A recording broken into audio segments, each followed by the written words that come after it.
এরপরে প্রশ্ন হলো মা বাবার সাথে সন্তানের আচরণ কেমন হওয়া উচিত। মা বাবার সাথে সন্তানের আচরণ হবে রাজার সঙ্গে প্রজাদের আচরণের মতো। প্রজা চিনেন? প্রজা, আগের যুগে মানুষ রাজা আর প্রজা সিস্টেম যখন থাকতো, রাজাদের সামনে প্রজারা কেমনে থাকতো, ঠিক সন্তান তার বাবা মার সামনে সেরকম থাকবে।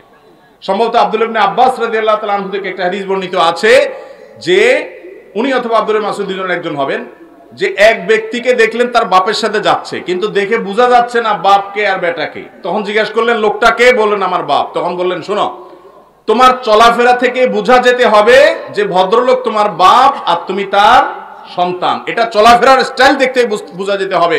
তাওয়াজু, বিনয়, তার সামনে না চলা, তার সাথে চলার ক্ষেত্রে তোমার বডি ল্যাঙ্গুয়েজ দ্বারা, তোমার চলাফেরা দ্বারা বোঝা যেতে হবে যেটা বাপ আর ছেলে দেখেই যেন মানুষ বুঝে ফেলে।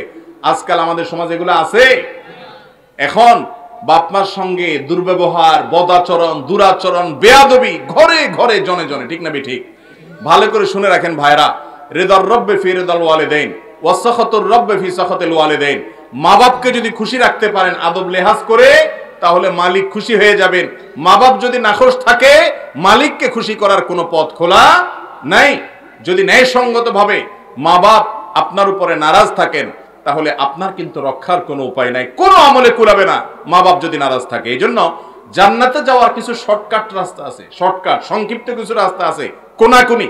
ইমান আমলটা যদি ঠিক থাকে, শিরিক বেদাত থেকে যদি বেঁচে থাকেন, মোটা মোটা ফরজ আমলগুলা করেন, হারাম থেকে বেছে বেছে বাঁচার চেষ্টা করেন, আপনি নেক আমল বেশি নফল আমল করতে পারেন না, শর্টকাটে জান্নাতে চলে যেতে চান, মা বাবাকে এমন সন্তুষ্ট করেন যে মা বাবার আপনার উপরে কোনো অভিযোগ না থাকে। আমরা মানুষ, ভুল হয়ে যেতে পারে, কখনো জোরে কথা বলে ফেলেছি, কখনো রাগ করে ফেলেছি, কখনো বেয়াদবি হয়ে গেছে, আবার মাপ চাইতে দেরি করবেন না, সাথে সাথে মাপ চাইবেন। মনে রাখবেন, আপনি আপনার বাবা মার সাথে সুন্দর আচরণ করলে আপনার সন্তান দেখবে বাপ মার সাথে কেমন আচরণ করতে হয়, সেও শিখবে, সেও ভালো আচরণ করবে ইনশাআল্লাহ। আর যদি এটা না করেন, তাহলে দেখবেন এর পরিণতি আপনার নিজেকে ভোগ করতে হবে নিজের সন্তানের হাতে। আল্লাহ তাআলা আমাদেরকে মা বাবার হক আদায় করার তৌফিক দান করুন। আব্দুল্লাহ ইবনে আব্বাস রাদিয়াল্লাহু তাআলা আরেকটা হাদিস আছে যে কেউ যদি বাপের সামনে এরকম জামা ঝাড়া দেয়, সেও বাবার অবাধ্য হয়ে অবাধ্যতার গুনাহ সে লিপ্ত করলো, এটাও বেয়াদবি হলো। এরকম গুরুত্বপূর্ণ বিষয়। এক সাহাবী তিনি তার মাকে, এক লোক তার মাকে কাঁধে নিয়ে তওয়াফ করতেছে, বয়স্ক মাকে কাঁধে নিয়ে, বৃদ্ধ মানুষ ভার হয়ে গেছে, শরীর ছেড়ে দিছে।